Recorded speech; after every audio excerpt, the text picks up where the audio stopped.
Okay, no problem. Okay.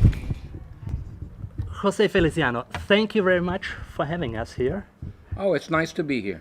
Thank you. I mean, on Sunday, you're working. Normally, Sunday is the day off. Well, yes, I usually don't work on Sundays unless I'm doing a concert, but usually Sundays for me is a day of rest where I go to church and give God a little bit of my time. And you also go to church here in Leobersdorf? Yes, I did this morning. Okay. And so the community knows you. I think so. Yeah? I think so. But I enjoy it because it's an old church, so it makes me go back in time in my mind and think, this is the way they celebrated Sundays. So tell me, looking back, your parents were farmers, and you started, I think, real poor, yeah? But you Very told poor. you learned some good lessons out of this. I did. Which were the lessons that you learned? The lessons are that no matter how famous you become, you cannot ignore people that are not so famous, people that are poor, and that you have to do what you can to help those in need. That's what I've discovered. Mm-hmm. You were always a musical traveler between the genres. Let's say like this. You brought this Latino flair to to some classic rock songs. It's a funny thing. I really didn't bring, let's say, the Latino flair. It came with me. That's what I was, and because of the fact that I was and am a Latino, I'm going to bring the music and the flavors of where I came from. But it wasn't something I had designed. I didn't say, "Oh, I'm going to bring my Latin music to America." It didn't start like that. Mm-hmm. Is it true that you at first didn't want it to record "Light My Fire" at all in the Well, studio? it was true because "Light My Fire" had become a hit in 1967. And I thought, well, I can't record something that was a hit already.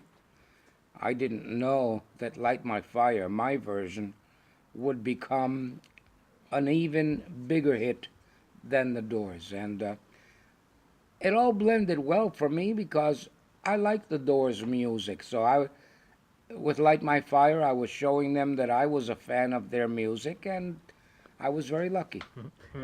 The music industry was shocked these days by the death of Chester Bennigton, of a Linkin Park singer who was haunted by some demons, let's say like this. Did you ever experience depressions in your career? No, I experience depression, but I deal with it better than a lot of people. And by that I mean the worst thing you could do is let your depression take a hold of you and kill you. Mm-hmm. And that's what happened to this kid. Maybe he also achieved success too fast. Maybe, who knows, he lost a lot of money. Who knows? Really, it's hard to tell. Sad that he got hung up in himself. José Feliciano, thank you very much. Thank you very much. And to everybody in Austria who's going to read this interview, I hope you get the right things out of it. I hope that in my own way, if you are starting a career in music, that this interview encourages you.